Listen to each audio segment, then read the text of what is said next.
Moi, j'ai l'habitude de fêter Chorshambesuri au bord du canal Saint-Martin.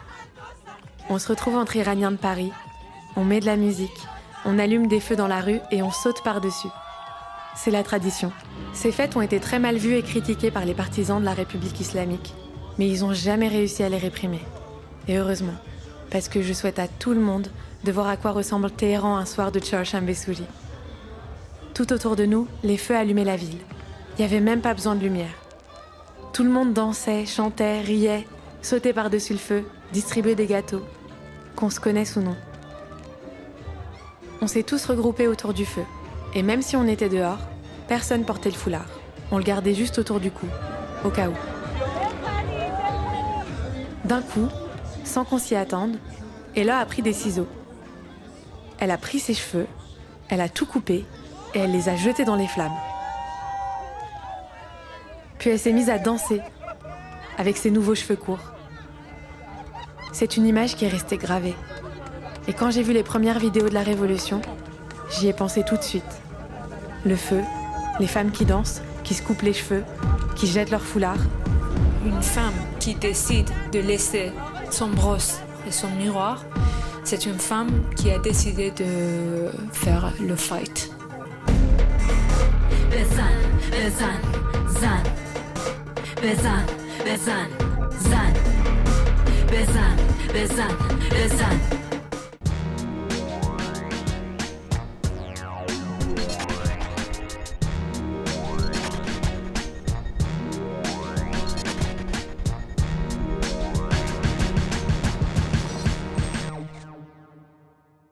Donc nous, au début de cet extrait, on entendait parler de la fête du Nouvel An, du Nowruz. Quelle est pour vous la symbolique de cette fête du Nouvel An, notamment en Perse? Alors, très personnellement, c'est une fête déjà que j'adore. Et puis, le Nouvel An en Iran, c'est au printemps. Et donc, il y a tout ce truc de renouveau. Le Chorshambesuri, c'est le dernier mercredi de l'année. Et donc, du coup, c'est un peu le moment où on va donner toute notre maladie, notre pâleur, comme ça, qu'on a eu dans l'année, au feu. Parce qu'il y a un truc on a un lien très fort avec le feu, notamment dû aux religions ancestrales d'avant l'islam en Iran.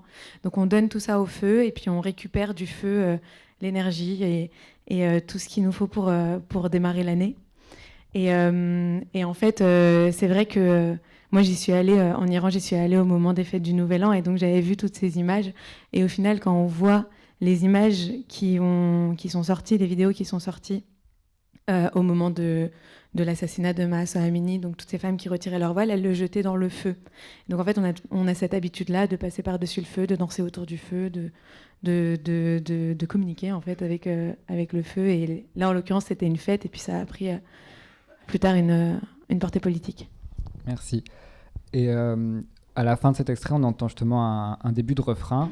Et on voulait savoir quels sont les thèmes et les messages que les rappeurs iraniens cherchent à transmettre à travers leur musique et leurs textes. Alors là, en l'occurrence, cette chanson, c'est une chanson d'une rappeuse qui s'appelle Rudy. Et elle l'a sortie au moment de ces événements-là. Et le refrain, c'est Bezan, Bezan, Zan.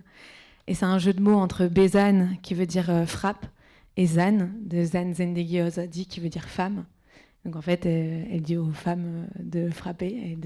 Et en fait, tout le thème, c'est ça. Elle parle de tout ce qui se passe dans les rues à ce moment-là, parce qu'elle est en Iran à ce moment-là.